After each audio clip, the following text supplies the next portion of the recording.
Đây là bộ bu lông Boxul 400 Newton hàng chính hãng nhé. Con máy này thì có lực siết rất chi là mạnh này.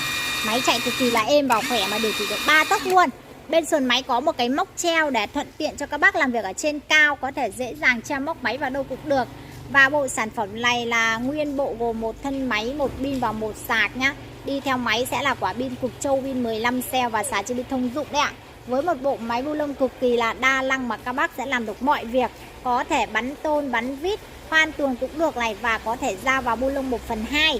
Ngày hôm nay em còn có vài bộ nữa thôi. Em sẽ sale tặng các bác với mức giá 520.000 là một combo đủ bộ như này nhá.